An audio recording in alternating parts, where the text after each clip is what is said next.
এই যে অ্যাকশন, একটা বড় স্কেলের অ্যাকশন বা হচ্ছে ভালো স্কেলের সিনেমাটোগ্রাফি, এই টাইপের মুভিগুলো আমরা হলে দেখে অভ্যস্ত নই। এজন্য আমরা হচ্ছে বাংলাদেশে এই মুভিটা খুবই ভালো করছে।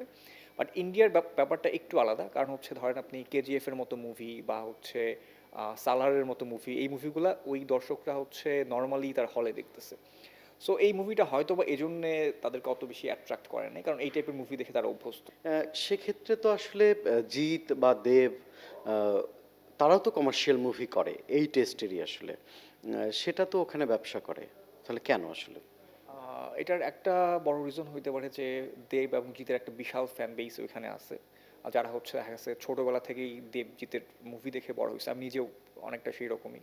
আমি যদি কলকাতার হইতাম, আমি অফকোর্স দেবজিৎ মানে আমি এই যে ধরেন সাথী মুভি, আমি একদম ছোট থাকতে সাথী মুভিটা দেখছি এবং তার ফ্যান হয়ে গেছিলাম জিতের।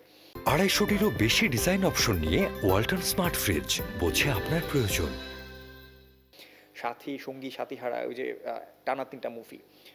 সো আমি যদি কলকাতার হইতাম, আমি জিতের যেকোনো মুভিই আসুক না কেন আমি হলে গিয়ে দেখতাম। আমি এত বড় ফ্যান তার। সো এই ব্যাপারটা এরকমই। কলকাতায় দেখা গেছে তাদের হয়তোবা হিউজ ফ্যান জিতের প্লাস দেবের। যেমন হচ্ছে দেবের চ্যালেঞ্জ মুভি আমি ছোটবেলায় দেখছিলাম। সেইম কাহিনী।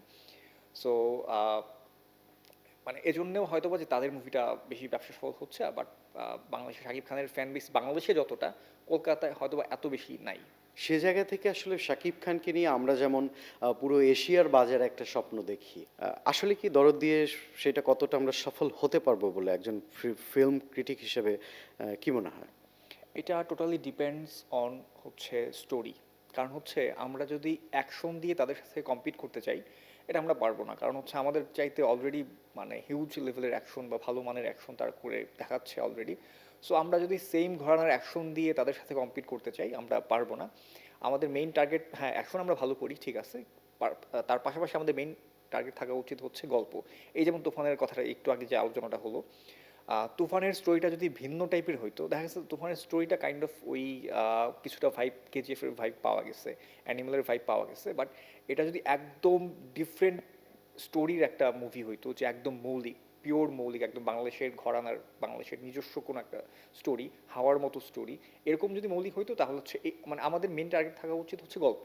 গল্প দিয়ে আমরা প্যান ইন্ডিয়া কেন ওয়ার্ল্ড ওয়াইড আমরা ভালো কিছু করতে পারবো। ঈদে কিন্তু অনেকগুলো সিনেমাই আসলে সিনেমা হলে ছিল। এর মধ্যে বিশেষ করে তুফান সিনেমাটা অনেক বেশি সাফল্য পেয়েছে। সিনেমাটা দেখা হয়েছিল কিনা বা সিনেমা নিয়ে আসলে রিভিউ করা হয়েছিল কিনা? হ্যাঁ, সিনেমাটা আমার দেখা হয়েছে এবং হচ্ছে আমি রিভিউ করেছি। অ্যান্ড সিনেমাটা মানে খুবই ভালো ছিল।